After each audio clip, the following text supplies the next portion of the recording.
Good afternoon, good day, good morning, dudes and dudettes. We have a very, very special guest here on today's Dude Sessions. He has his PhD from the West Virginia University, the writer of The Road to Blair Mountain, published in January 2021. You can get it on Amazon.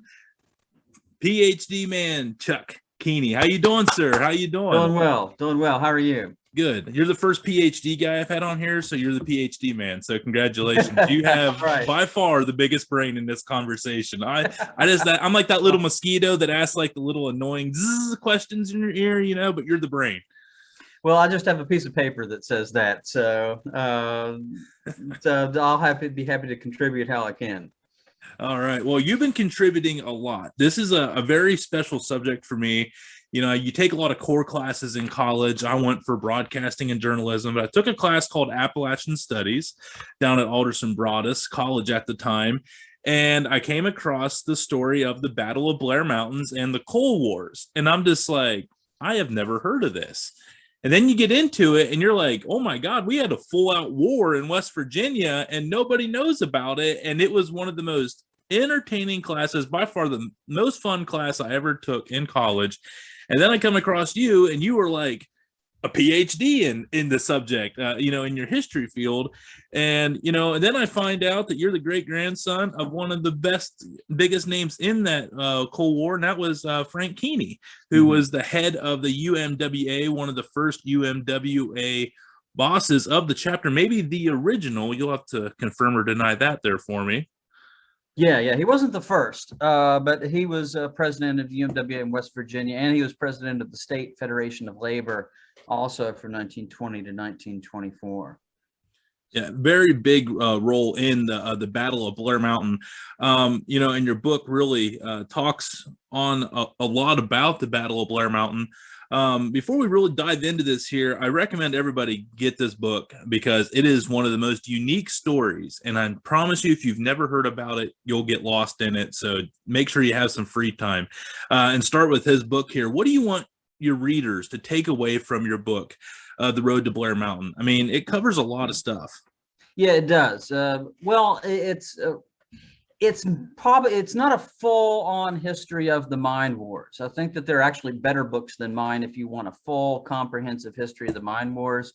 James Green's book, The Devil is Here in These Hills, is probably the most comprehensive account that's out there, and it's one that I would most recommend. My book talks a lot, of course, about the history, but it also talks about how that history has impacted Appalachia today, how it has impacted the worldview of people, how that history was covered up. And it also is about our successful efforts to prevent the destruction of the battlefield itself by mountaintop removal coal mining, and how we saved the battlefield. We put it back on the National Register of Historic Places. We started up a Mine Wars Museum in Mate 1 itself. And so we're played a big role in kind of reintroducing this history to new generations and kind of getting the story out there. 10 years ago, very few people knew about Blair Mountain. And we've been fortunate enough and successful enough in that's changing a lot. So why we'll just segue right into my next question then, Chuck, and that is, why does nobody know about it? Or, I mean, let's just face it, more people know about it now, but in the grand scheme of national history, how big of an event this was, what's the percentage of people that know? 2%? Yeah. I mean, why is that? Well, it's for several different reasons. Number one, the miners themselves kept to a code of silence about the Battle of Blair Mountain. They were sworn to silence because they didn't want to give away who the leaders were of the march, because the leaders were union leaders, and the coal industry wanted to to prosecute the United Mine Workers themselves as an organization and say that they were a revolutionary organization that tried to overthrow the government. And so they wanted to use the battle in the courts to try to destroy the UMWA. And so miners wouldn't talk about the details of the battle for many, many years. Most miners kept silent until their deaths. And so that's one reason. So they didn't talk much about it outside of just to their families. The second big reason is that it was systematically taken out or prevented from being in textbooks by the leadership of the state and the industry. Right as World War I was ending, the coal industry and state politicians got together and they formed an organization called the ACA, the American Constitutional Association. And that organization was created specifically to control school curriculum in the state of West Virginia. And what they did with it is they took out anything in reference to the mine wars, any reference to Blair Mountain, any references to Mother Jones. They also had some other things like the Hawks Nest disaster, which was the largest industrial disaster in U.S. history. Anything that can make the coal industry look bad.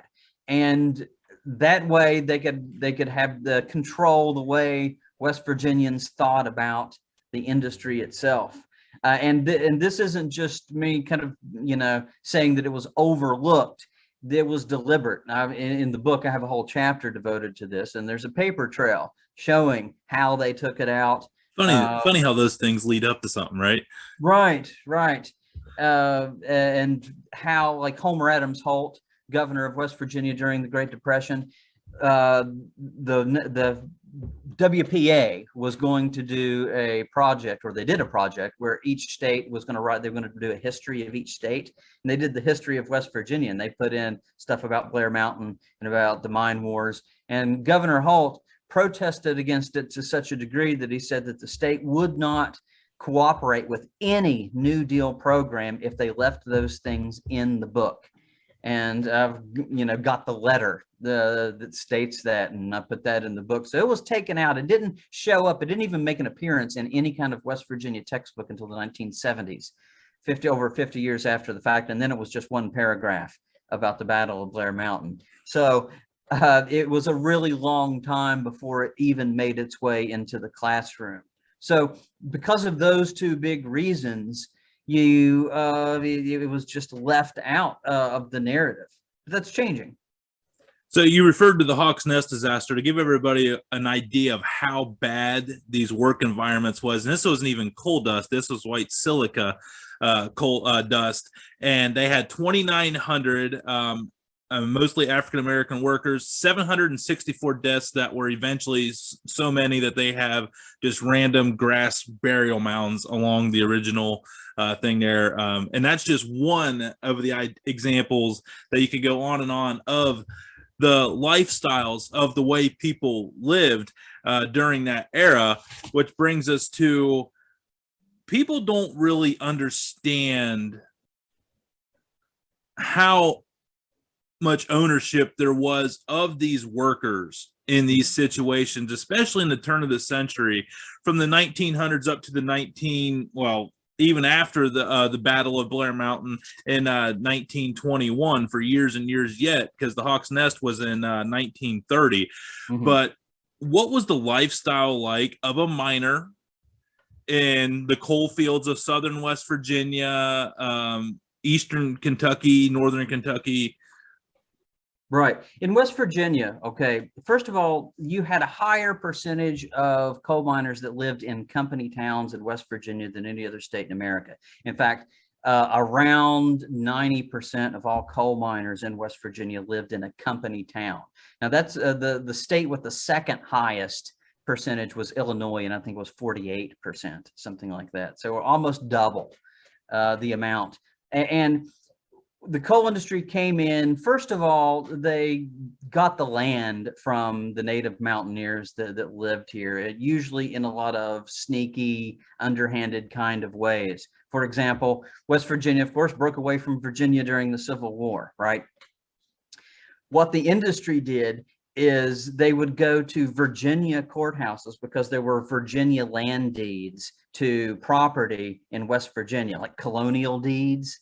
And they would go and buy up these colonial deeds in Virginia courthouses and then go to court with these families that lived in places like Kanawha County and Fayette County and say, your deeds aren't the original deeds, we have the original deeds, and take them to court and overwhelm families with court costs and drive them off their land that way. My family, for example, lost over 2,000 acres of their family land to the coal industry, along Cabin Creek. And the Blizzard family, also the Mooney family, the Hatfields, Devil Lance Hatfield lost his land actually to railroad companies, not coal, but it was either a coal company or a railroad company that came in and got the land. That's just one method that they used. They also, of course, came up with the concept of mineral rights, where if they couldn't get at the surface land, then they created what they called broad form deeds, which enabled them to buy the land underneath your feet and gave them the rights to come in and do operations on people's lands. So first of all, they took the land. And so many of the families that lost their land, that made them really militant against the industry. I'll do it in the next generation. And that's why a lot of these leaders in the mine wars were from families that had lost their land. But you want to know what the life was like for coal miners. So let me talk about that for a second. No, hey, just keep it coming, Brain. You're the PhD here, man. Let it flow. All right. So the company towns. Oh, these things, there's a lot of good old poems and songs written about company towns, like I Owe My Soul to the Company Store and things like that, because there weren't towns where a lot of these original coal operations were. So the companies themselves, once they got the land, they built the town themselves, built the housing. And these company houses were, a little more than shacks that people had to live in, really poor conditions. They had, of course, what I just mentioned, the company store. Let me talk a moment about the company store. That's where you bought everything, your groceries, your clothes, your mining equipment. Okay. Everything that you could buy came out of the company store. And miners, of course, were not paid in American money. They were paid in company money called scrip. And I've used this story before, but at the Mine Wars Museum in Matewan, we have a lot of scrip there. One piece of scrip out of Logan County that just says good for one loaf of bread. And imagine getting that on your payday. Of course, today we get direct deposit, right? Or we get this thing called like money. Yeah, like actual money. Right, where you can spend it on whatever you want. They're dictating to you what you can spend and where you can spend it, because the scrip is only redeemable at the company store. And so you have to shop at the company store. And you have to obviously pay the prices that they set. And I can see you're a sports fan. You know what happens when people can set prices on things. You ever go in a stadium and try to buy a Coke or a beer? It's a little expensive, right? Because they can control the price, right? And you don't have any choice. You got to pay it if you want it, right? So they could jack up the prices of things. So when people would get their first job in the coal company, a lot of immigrants too, blacks that were brought up from the South. The Rule of 33. Right. You go in and they made you buy your equipment. They didn't provide you with mining equipment. You had to buy it at the company store. So you had to buy your drill, your breast auger, your helmet, your lights, your lamps, your lanterns, your canary cage, to check for methane, all of those things. They also, you would have to pay your first month's rent. Well, people wouldn't have the money to buy all that stuff up front. So what do? They give it to them on credit. So you started out your job, you're in debt up to your eyeballs, and you're in a constant state of debt as a result from this. So the miners and their families were never able to accrue any type of wealth because of this. And, if you can't get yourself out of debt, and a lot of people that are graduating college with big student loans can relate in some way to this, right? You can't get out of debt. It's hard to get ahead in any way, shape, or form. And this is the situation that the miners then have. So that they're in a really bad economic situation. It's also incredibly dangerous between 1880 and 1920 in West Virginia, because mine safety was just not a thing that was happening at that time. If it protected the coal from not getting wasted, then that was a policy that was in place. But not the people. Right. And in that 40-year period, West Virginia coal miners suffered a higher death rate than the American Expeditionary Force in World War I. meaning it was safer to go to Germany and fight the or go to France, I should say, and fight the Germans in World War I than it was to work in a West Virginia coal mine. Had a higher chance of survival. So it's really unsafe. And the big thing, though, there's the land, there's the debt, there's the fact that everything's owned by the company. The churches were company churches, too. You had a company priest. Oh, yeah. Too. You don't talk about unionizing in the company church because that minister is probably pretty loyal to who signs the paycheck to keep the church afloat. That's exactly right. And the final thing, the big straw that broke the camel's back, are the mine guard system. And the mine guards, they were these private police. Sometimes they were hired out by the Baldwin Felts Detective Agency. Sometimes, like in Logan County, where they didn't really have Baldwin Felts, they had a sheriff by the name of Don Chafin, and he had 300 deputies in Logan County that enforced coal company law. Boy, where does the funding come to have 300 deputies in Logan, Chuck? Yeah. Where would the funds come from? I mean... Yeah, it's not coming from the taxpayers, right? It's coming straight from the local. Well, how do you county. pay tax on fake money that's not existent? That's what I want to know. Right. What do you have to do? Give a slice of your bread to the county courthouse or the soup line? I mean, that's good. I haven't heard that before. A slice of bread. Yeah, give a slice of bread to him. Yeah, here's my tax. Pepperoni roll. So the mine guards were extremely vicious. They were really brutal. They cracked heads. If anybody was talking about a union or anything anti-company, they could get beat up or worse. They were at the trains. Yeah, blacklisted. They were at the train stations watching whoever came in and out of town. They opened people's mail. They what a world, man. Yeah. They filled out your ballots on election day. There would be mine guards there, and you'd hand them your ballot, and they would fill it out for you. They were secret agents. They posed as miners or as bartenders in the company saloon. You know, bartenders and barbers, they know everything that goes on in a community, right? Because they hear all the scoop. And so they would be spies in the bar. They're spies in the church. And so they would be making regular reports. You can look at those reports. Some of those reports are still in existence, by the way. There's the Felts papers in the Eastern Regional Coal Archives in Bluefield, and I've gone through them. And you can see operative number 9, operative number 12, and reports that they're making on the coal camps. And this person is talking about this, and this person is talking about that. So when people are spying on you, opening your mail, filling out your ballot box for you, cracking skulls, at some point, literally, folks, literally. Yeah. At some point, you're going to fight back. And that's why miners took to violence, they'd had enough. And when they went on strike on Paint Creek and Cabin Creek in 1912, whenever the mine wars really got going, all the miners got evicted from their homes. They were living in tents. My great-grandfather, Frank Keeney, he was a miner. He wanted to join the union on Cabin Creek. He and his family got evicted. He's living in a tent with his wife on land that his family used to own. Okay, so he's living in a tent with his wife and 3 of his kids. They're sick. His wife is pregnant, and that's when he takes over the strike in the summer of 1912. He becomes a leader and starts organizing the miners, him and another guy by the name of Fred Mooney. They started organizing the miners into militia groups, and they took to the hills and they started a guerrilla warfare campaign against the mine guards.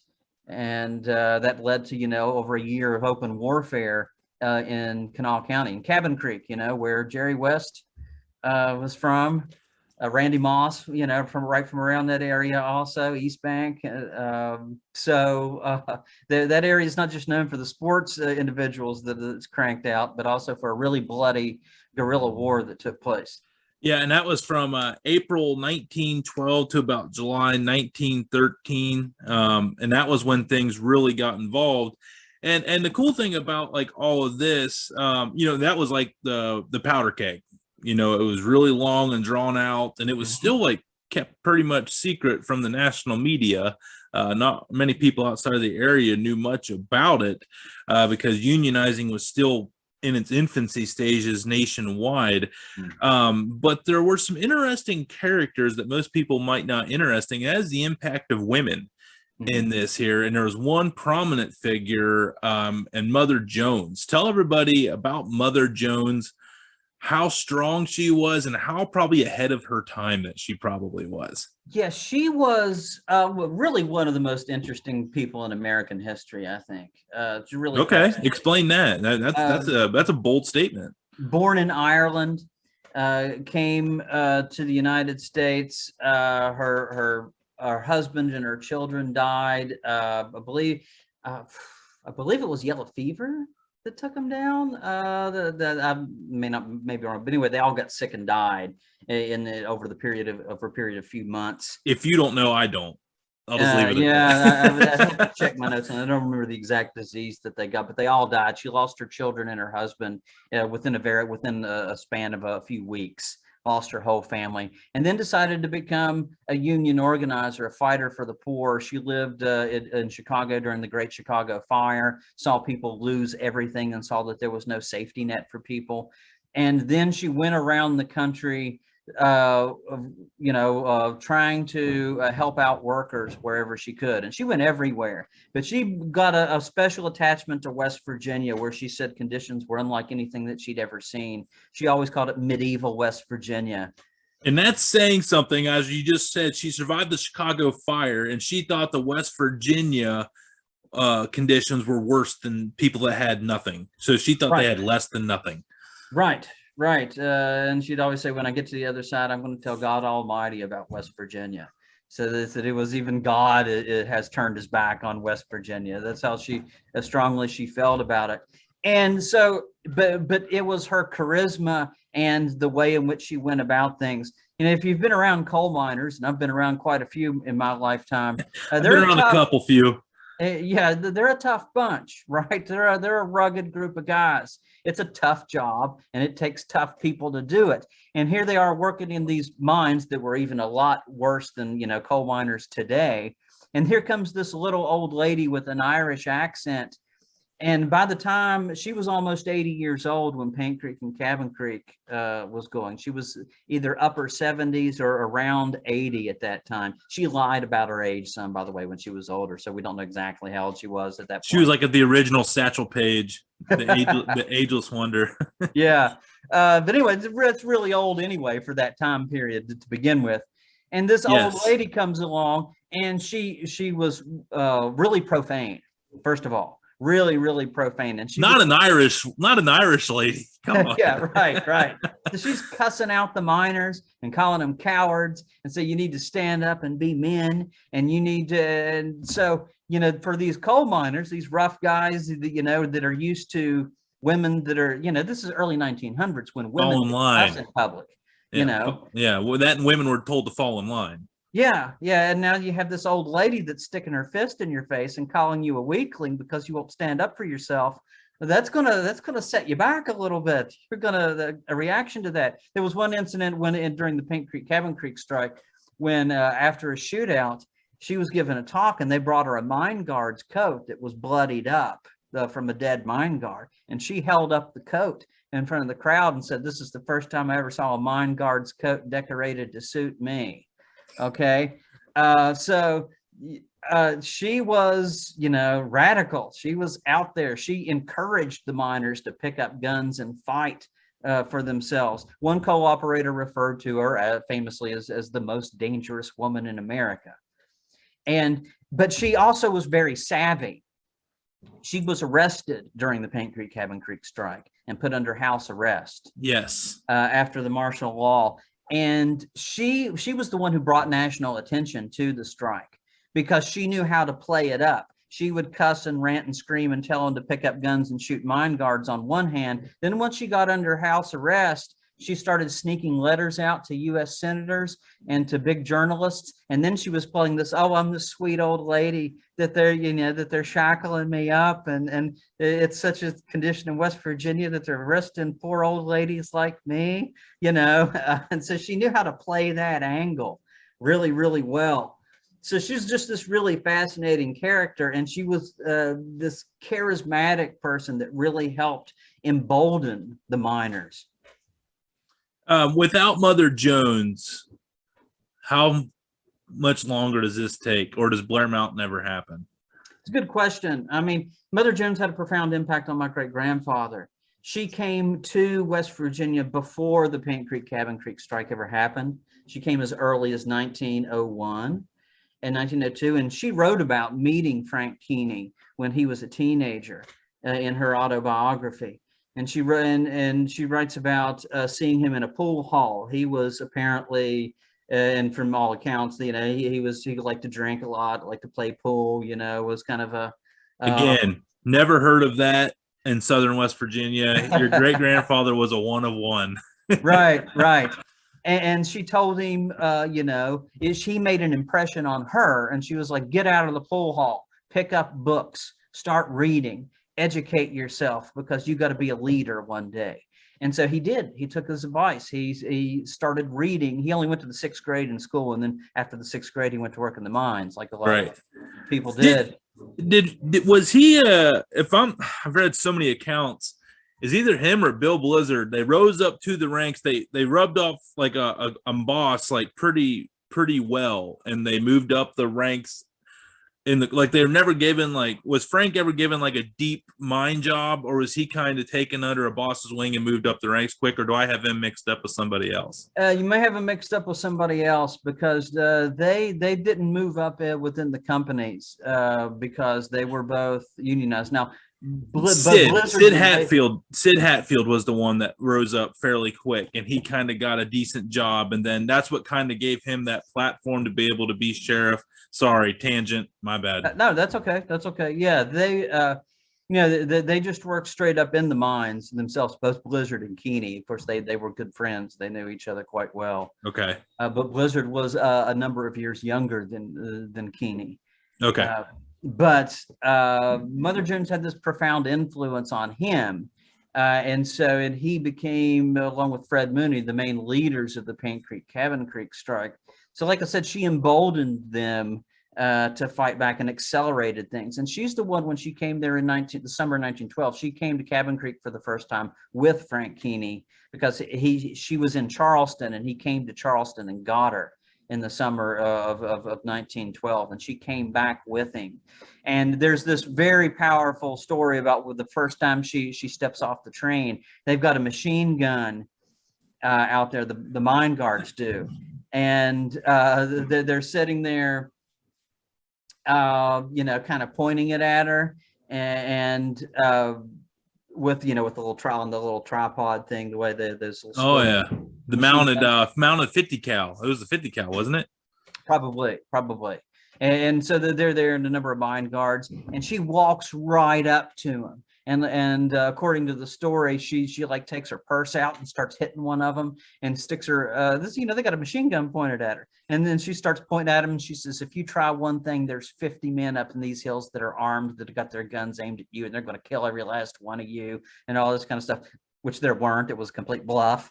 But the idea of her just having that kind of courage, that pushed things forward during the Paint Creek Cabin Creek strike. So she was really, really important to the success of that struggle. Yeah, and I think that, like you said, it's interesting that you take it to the level of one of the most interesting women in American history. I definitely think that she is probably one of the most untold stories of women, and I think she's just right up there with like Susan B. Anthony. I mean, just as impactful, but I think her story is probably a little bit better. So we talked about Baldwin Felts, and so now we're going to talk about, we talked about the Paint Creek Cabin Creek strike, which lasted 15 months ish in that ballpark, probably a little bit longer than that, but the effects obviously kept going on and on, building up to this Battle of Blair Mountain, and it led to another untold story in American history, and that is the massacre at Matewan, the Battle at Matewan, which involved a new one of the first Union sympathizers of political influence, and that was the chief of police in Matewan, Sid Hatfield, and the Mayor C.C. Testman was also a Union sympathizer as well. So it was one of the first situations where a town actually had a little bit of backing to support these miners. And when they tried to boot people out of their mines, and if I'm wrong, I'm paraphrasing, let me know. They started the mine guards started cracking heads, throwing people out in tents, and then like Sid Hatfield and Mayor Testman went down and helped protect the miners, and it led to the Battle of Matewan. Now break that down the best you can, the simplest you can, with the years and years and hours of research that you've done on this.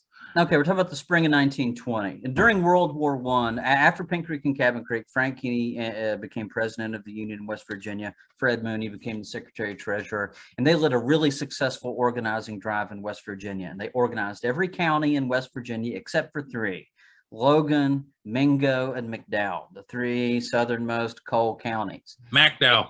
Yeah, McDowell County. So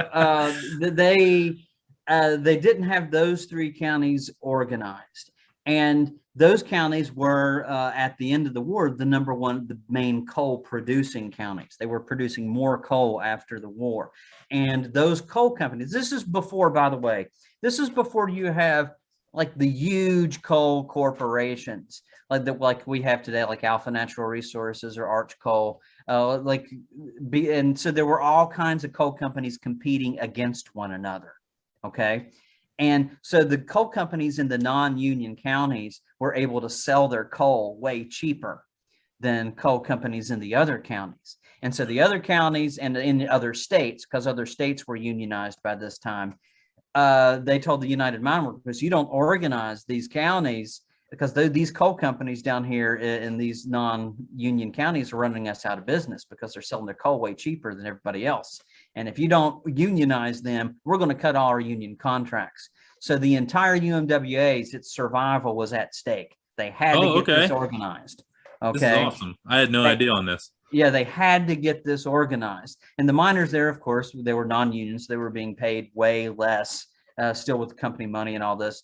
And they also made them sign what they were called yellow dog contracts, which you had to sign an agreement that you would not join the union or you wouldn't join any kind of radical organization while you were employed there. And so Fred Mooney goes down to Matewan, does an organizing drive in the spring of 1920, and a lot of miners in Matewan and the area around there joined the union. Matewan, the little town of Matewan, was not a company town. And this is why one important thing, it was like the one spot that the companies didn't own. Okay. And so they had a chief of police and a mayor, like you mentioned earlier, Sid Hatfield and Mayor Testerman, Cavill Testerman, who were not going to buckle to what the coal industry wanted to do. And the coal industry, they tried to pay him off. They offered him money and they turned him down. Well, nonetheless, the coal camps were right outside of Matewan. And it was on May the 19th, 1920, when a bunch of Baldwin Felts agents show up, Albert and Lee Felts, and another guy by the name of Dan Cunningham. Now, Lee Felts and Dan Cunningham played a key role in another event that took place in Colorado in 1914 called the Ludlow Massacre. Okay. And this is when it was another coal strike in Colorado that they brought in Baldwin Felts detectives, and they attacked a tent colony there, and they killed, I believe, somewhere in the neighborhood of 14 people. Like legally murdering people. Like they weren't law enforcement, nothing. Like they were just hired killers. Yeah, they were hired guns. And it was perfectly okay. Like I don't think people really understand that at all. Yeah, they just went in and shot them up. And both of those guys were there in Matewan that day, evicting families from their homes that had agreed to join the union. So they evicted all the people from their homes, and they came back into town that evening. And when they came back into town that evening, both Dan Cunningham and Lee Felts would be killed on this day. So they have this shootout between Hatfield and he deputized a number of people throughout that afternoon. You get to kill. You get to kill. You Yeah. get to kill. You want to kill them? All right, come on. Here you Yeah. go. Here's your So they badge. deputized a bunch of people. In fact, they were in a hardware store. Our original spot where the Mine Wars Museum was, where we started in 2015, was right where the shootout started. Oh man, it's a shame it's still not there. That'd be so cool. Well, it is still there. We just moved across the road to a much bigger space because Okay. it's a really old building and it's got a lot of mold and mildew that we were trying to fight. And so we had to move to a new building. But Gotcha. it's in the same spot where the hardware store was. It was Reese Chambers Hardware Store. They were in a hardware store in the back, in the front of it. And Reese was one of the guy that owned the hardware store. He was one of the guys that was deputized, along with his son, Ed Chambers. Reese Chambers and Ed Chambers. They both got deputized that afternoon, and along with a few other guys. And so the newly minted deputies and Sid Hatfield, this shootout went on that left 10 people dead, including the mayor. There's a lot of controversy over who shot the mayor, because the coal companies would say that it was Hatfield that killed the mayor so that he could marry the mayor's wife, which he did. Time out. In your research, did Sid Hatfield kill Testerman in your opinion? I don't think he did. Okay. I think, first of all, I think that there were too many people that were there that could have caused problems for it afterwards. And it was kind of known in the town that Testerman had told Hatfield that if anything had ever happened to him, he wanted Hatfield to marry Jesse. And just so happened that she's happened to be a much younger blonde too. Yeah, that didn't hurt. She wasn't ugly either. She was a good looking lady. So that was of course the coal industry story. But nonetheless, 7 mine guards, 2 miners, and the mayor get killed right there. And that was a really seminal moment. It was a time when a lawman wasn't on the side of the coal companies. He was on the side of the miners, and that turned him into kind of a folk hero to the miners. And this led to the whole second phase of the mine wars. Of course, Mingo County would get the nickname Bloody Mingo because of all there was tons of other shootouts that took place. The biggest of which was in May of 1921, the 3 days Battle of the Tug, that's a battle that does not get the attention that it deserves, even among mine wars people. No, the Battle of Tug. I mean, I'm sure I read about it in the hills. The devil lives here in these hills. Mm-hmm. But so explain that one. Okay. I want to nerd out on this one big time. So this is May the 12th, the 13th, and the 14th, 1921. Remember, this is only a couple of months before the Battle of Blair Mountain. All right. 3 months. 3 months before the Battle of Blair Mountain. This is happening about the same time, right around when the Tulsa massacre is happening over in Oklahoma. So miners had been organizing themselves. They'd been smuggling guns and weapons into these tent colonies, preparing, for kind of an all-out assault. The companies, of course, are bringing in scab workers. And if they're able to successfully bring in all these scab workers, then the miners are in real trouble. If they've got to make sure that the mines are shut down. So they organized themselves into these militia groups. And by the way, how they smuggled bullets into the tank of the women, what the women would do, the Union would buy them train tickets. And the women in the tent colonies would take the train to Charleston, and they'd go to UMW headquarters in Charleston on Summer Street in Charleston. That's where it was in 1921. And Keeney and Mooney, of course, were there, and they would give them all these bullets, and they would take bullets and they would shove them in their bras and in their panties, and then take the train back to Matewan. And because they knew that the mine guards wouldn't, the original cartel. Yeah, the mine guards wouldn't search them right there whenever they would come back. And so that's how they were able to get ammunition into the tent colonies. Amazing. So anyway, so they organized themselves up, and it started just southwest of Matewan in a little town called Merrimack, which is in between Matewan and Williamson in Mingo County. And they blew up a coal tipple, dynamited it. It blew up, and that was the signal for everything to start. And on both sides of the Tug River, miners just started raining down fire on the coal camps in order to stop production from the scab miners. And they were also, of course, attacking the mine guards. And the fighting extended along a front for several miles, and it went for 3 days. State troopers were brought in. There was one incident where state troopers were pinned down for over almost a full day behind a car because they were trying to drive into the town in their little cars, and they got ambushed and they were stuck behind their cars for almost a full day, with miners shooting at them. Whenever the trains would come through, the trains during the battle, they stopping at Matewan because you couldn't stop there because there was a battle going on. And so the trains would try to speed up and go through town as fast as they could, and they would tell everybody to get down, and then bullets would riddle through the windows and stuff as the trains were going by.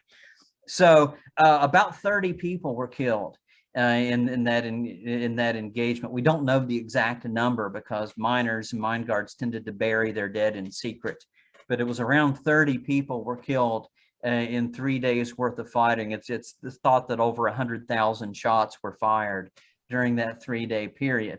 But that battle right there is the spark that set things in motion towards the Battle of Blair Mountain, because right after the battle, Governor Morgan declares martial law. They bring in all kinds of troops into Mingo County. They begin rounding up all the miners throughout the course of the summer of 1921, put them in holding pens in Williamson. Then they attack the tent colonies. They slash the tents. They confiscate the food, and they cut off the food supply. The UMWA was sending food to these families, and so they cut off the food supply in July. Okay, so the miners are all under arrest down there. The women and children are now living they were in tents, but now they're all slashed up, and they're not protected from the elements. And now they've cut off their food supply, so they're starving.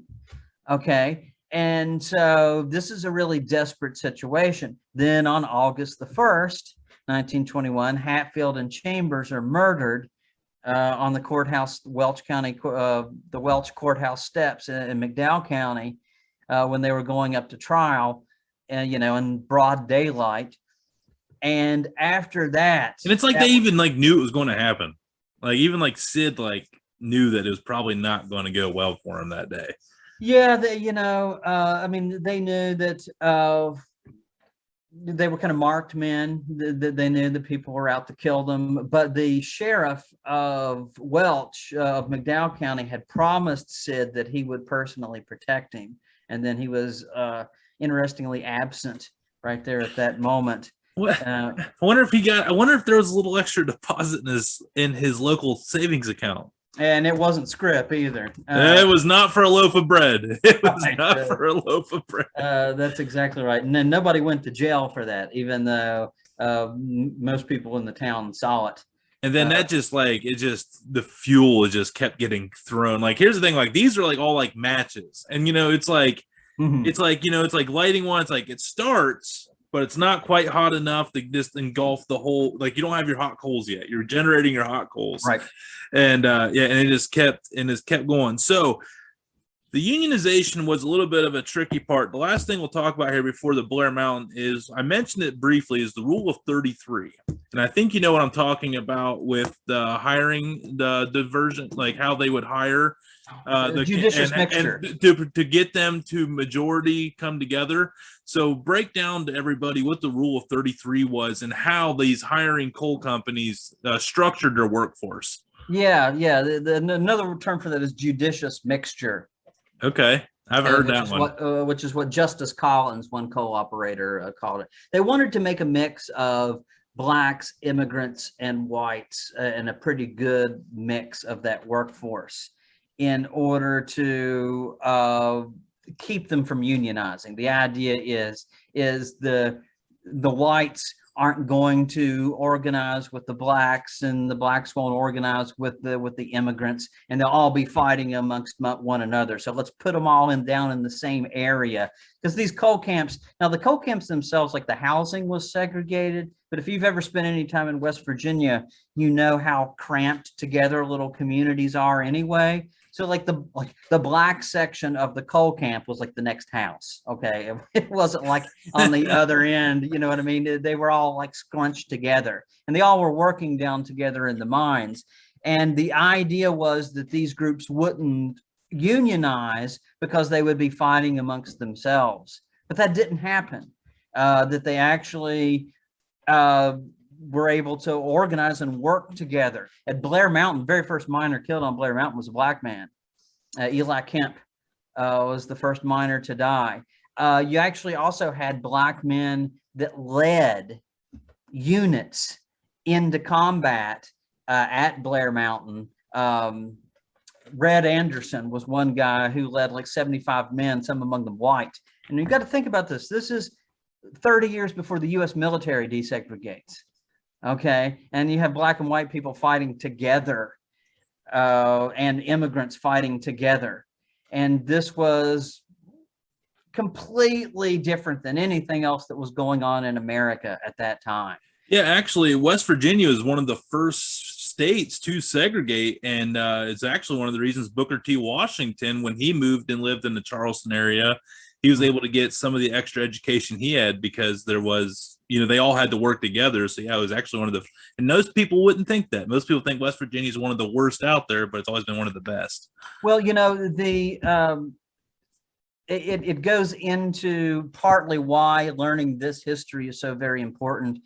After the Battle of Blair Mountain, and I talk about this a lot in my book, the miners didn't control the story. They say who the winners write the history, right? So the coal companies and then the political establishment wrote the history, and they referred to the miners as a bunch of backwoods, uncivilized rednecks, and all this kind of thing. And because of that, that stereotype stuck with us, right? To this day, when a lot of people think of hillbillies and rednecks, they think of backwards, uncivilized people. But the rednecks of 1921 were actually way ahead of their time. But they didn't win the battle, so we didn't know their real story for generations. By the way, I just now noticed the red handkerchiefs behind you there on your bookcase. That's a nice touch. It's a real nice touch. Yes. I've got several of those red bandanas. Yeah. If everyone doesn't know, that's actually where the term redneck was. The redneck is actually a form of flattery in West Virginia because the miners all wore them in the mines and they tied them around their necks, and that's where the term rednecks came from. So everybody, that's a little sidebar. Yeah, the actual, we don't know the very first time that the term itself was used. We know that the earliest form of people wearing the red bandana, the earliest documented case I found is 1877. Oh wow! In Martinsburg, West Virginia. Oh, that's on the other side of the state, up by Maryland. Yeah, that's there was the railroad strike of 1877 as workers started wearing red bandanas there to show their union solidarity. Then coal miners started wearing it after that, and of course they were called rednecks for that. But redneck meant that you were a union guy. Yeah, that's what people used it for at that time. So if you said redneck, that went, oh, you're pro-union. That's what it meant. Now, if you say redneck, it's you must drive a pickup truck. Bush Lights and Copenhagens. Yeah, sorry. Some Skull Fine Cut. Sorry, I had to double clang it there. I went stone cold. My bad. Yeah, you say "good or done" a lot. You know the whole. You know how the stereotype goes, right? Yes. So we have that. Everybody unionized. Mate One happened, and lastly, the Battle of Blair Mountain. This is what your specialty is. You've done a lot on this. You're trying to preserve the land now. So tell us about Blair Mountain, and then follow that up with to get us out of here, like how the struggle is up to this day of preserving this history so people can learn this history so it's not repeated again. Okay, so let's go back to where I left off a few minutes ago. Sid Hatfield and Ed Chambers murdered August the 1st, 1921. A week after that, remember, the miners in Mingo County, they're all up there. They've been rounded up. The families are starving. Now the one symbol of the one lawman that stood up for them, he's murdered. 1 week later, August the 7th, there's a big rally in Charleston, around 5,000 miners. They bring a petition of a list of demands to the governor, that the governor release the prisoners and get rid of the mine guards. The governor won't even meet with them. And Frank Keeney goes out in front of the miners and tells them the only way you can get your rights is with a high-powered rifle. He then tells them to go home and await the call to march. And 2 weeks later, they all start assembling at Marmet, which is just south of Charleston. And what a scene it had to be. Yeah, yeah. And this was, you know, if you've been to Charleston, this was when the Capitol building was actually on Capitol Street. Okay, it wasn't at the place where it is now, if you're familiar with Charleston, West Virginia. And so it was on Capitol Street. So you can imagine how crowded it would have been with 5,000 coal miners, many of them armed, right there surrounding the Capitol building, looking at how tense that atmosphere would have been. So the idea was for them to march all the way to Mingo County. But in between Charleston and Mingo County was Logan County. And that was where Don Chafin and his 300 deputies were. And Chafin had brought in all kinds of other mine guards and volunteers and militia and some National Guard folks and state troopers. And they set up defensive positions at Blair Mountain and along a series of ridge lines. If you know the topography of the area, there's these ridge lines, Spruce Fork Ridge is actually what it's called, that stretch for about 12 miles. It's almost like a natural wall. It's a perfect defensive entrenchment. And again, the Battle of Blair Mountain was much bigger than Blair Mountain itself. The front lines were about a 12-mile front. Okay, so the Blair Mountain was the southern end of that front.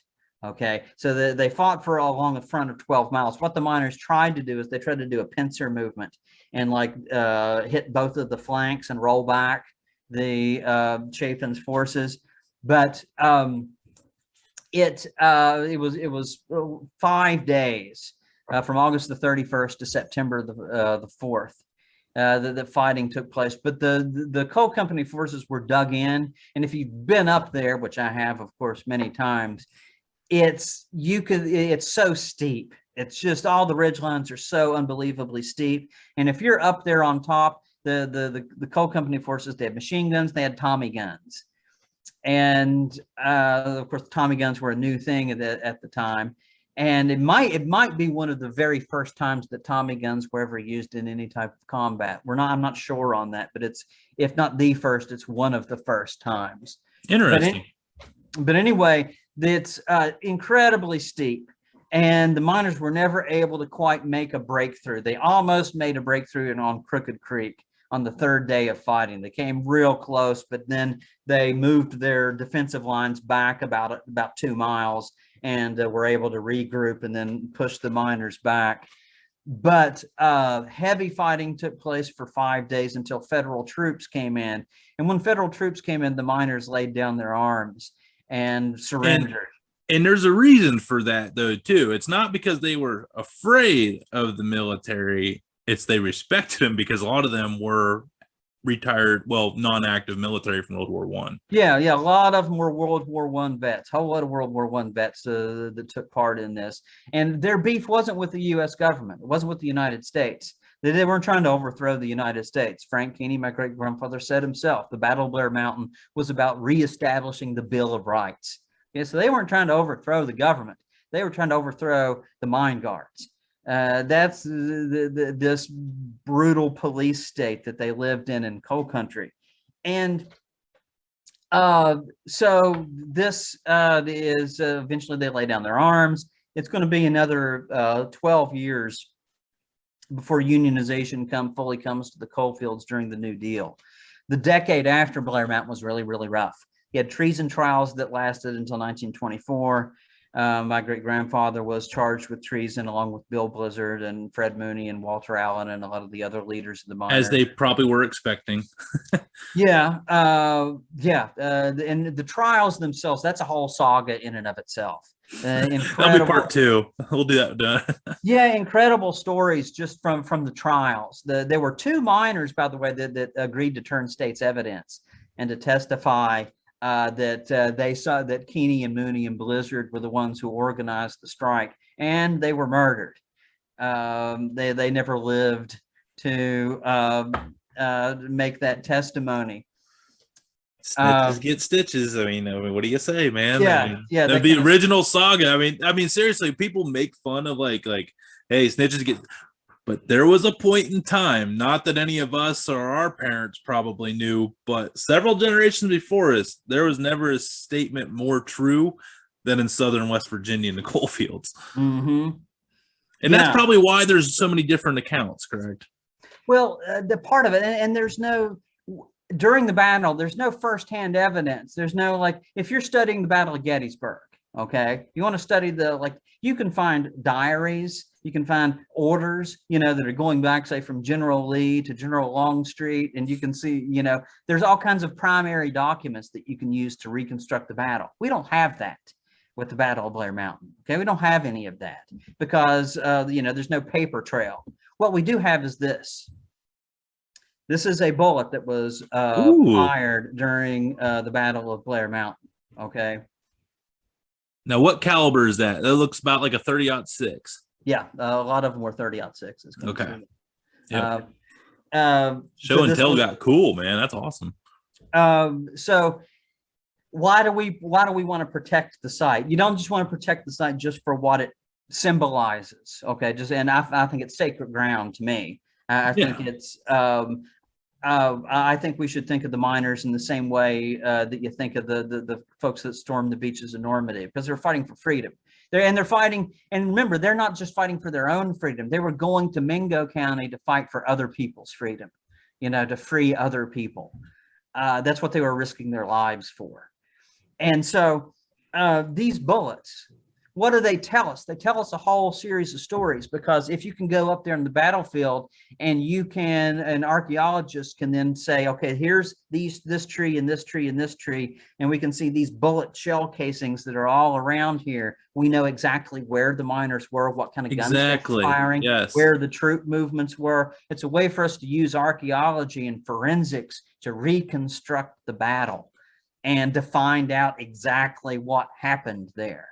And we found all kinds of crazy stuff. Just recently, or not too long ago, we found a cannonball. Cannonball, Civil War era cannonball. There weren't any Civil War actions down there. There's been rumors, I've heard, that the miners were able to commandeer an old cannon and use it, but I was just, well, those are just rumors. So, you never heard that. And then we found a cannonball up on top of the mountain that had been fired. And we're like, what on earth is going on? But the battlefield is so big, and hang on, is that the first documented cannonball ever found there?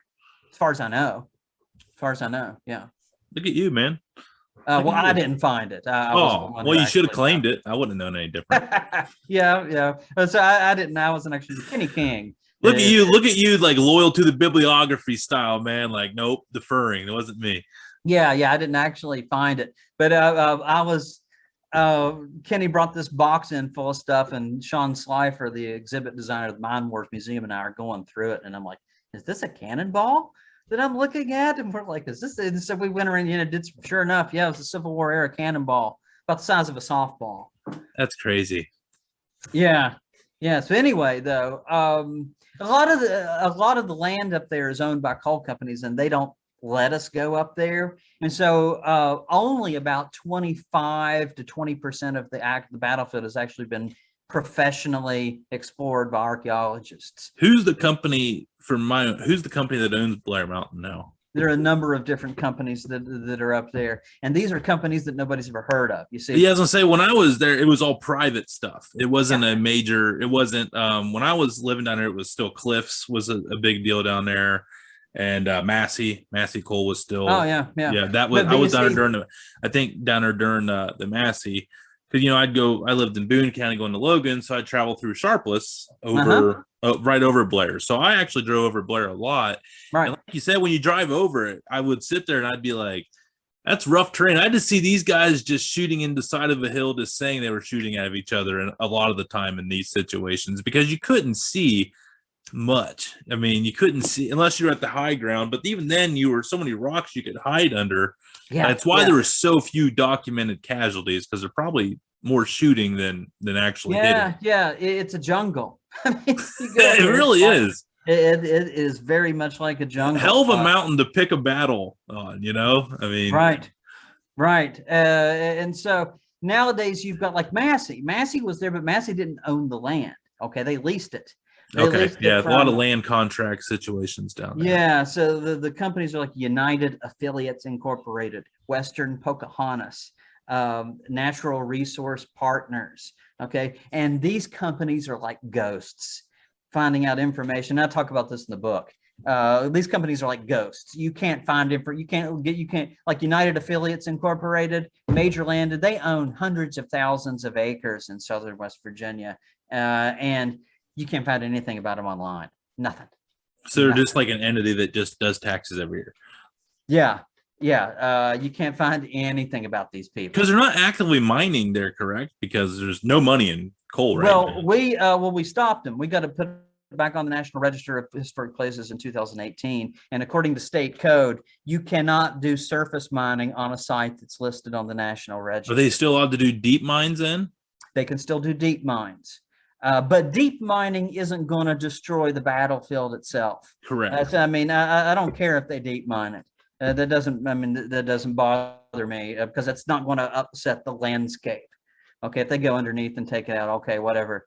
So that's not going to upset the landscape itself. And that's what I was trying to protect. There's still damage that can be done, like with timbering. That can do a lot of damage because all of the stuff that you find, like these bullets, this was just found like an inch and a half below the soil. You know. Well, and actually, there's accounts where they were asked to turn their guns in, and you probably can confirm this. This is what's cool about this conversation. I've heard stuff, so you're just me like, yeah, that's true, or nah, that's bullcrap. But that the miners didn't trust turning their guns in because they felt the other side wasn't going to turn their guns in, and they felt turning their guns in was just going to leave them there sitting there like, all right, kill us. We have no way to defend ourselves. So they stashed a lot of their guns up on Blair Mountain and turned in like, oh, here's my gun. Don't worry about the 5 I left buried up there on the hillside.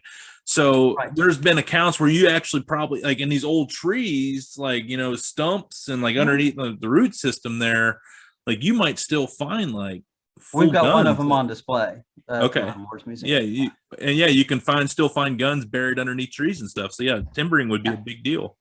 Yeah, we found a few actually, some handguns, some rifles, things that I'm sure there's a ton still up there. Now, I don't want to say that to encourage looters.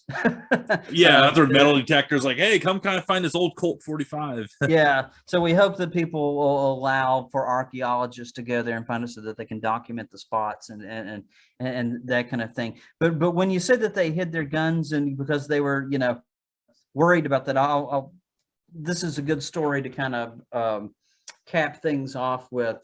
Fred Barkey, who's was one of my academic mentors and just an amazing historian. He's in his 90s now. His father-in-law fought at Blair Mountain. And his father-in-law, Fred Barkey has one of the original bandanas that were used in the battle. Okay? Oh, that's awesome. That his father-in-law gave him. Okay, and the handgun that his father-in-law had. Okay, and so his father-in-law one day, you know, after he was in the family for a few years and he'd earned the trust of his father-in-law. That's a lot of trust. Yeah, took him up to an attic and opened up a chest. And Fred Barkey told me this story. Opened up the chest and showed him the bandana and showed him the gun and said, you know, this is the gun that I used. This is the bandana that I wore at Blair Mountain, and started telling him a little bit about his experience in the battle. And Barkey said to his father-in-law, well, that's really cool that you kept that, you know, as a keepsake. And the guy and his father-in-law said, it's not a keepsake. I'm keeping it in case the call ever comes again. If the call ever comes, I'm gonna march again. So they were hiding those guns, you know, in case they ever had to go back to war.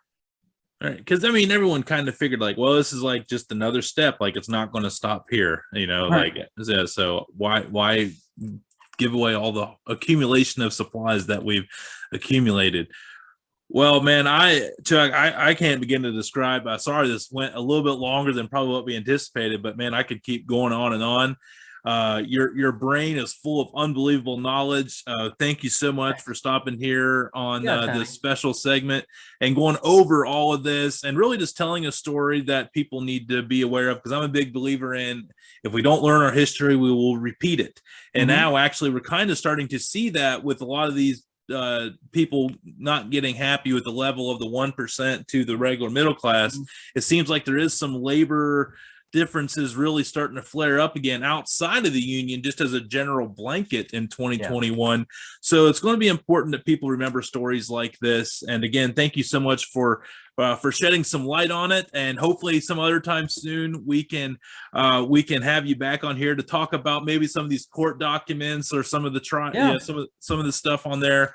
Would love to have you back. But thank you so much for coming on right after the 100th anniversary of one of the most untold stories of American history, the only time the American Air Corps was called in on its own territory, the Battle of Blair Mountain, and one of the biggest brains behind it, PhD professor, could be a professor, book writer, big brainiac guy, Chuck Keeney. How you doing? Thank you. Thanks, Tony. Thanks, Tony. All right.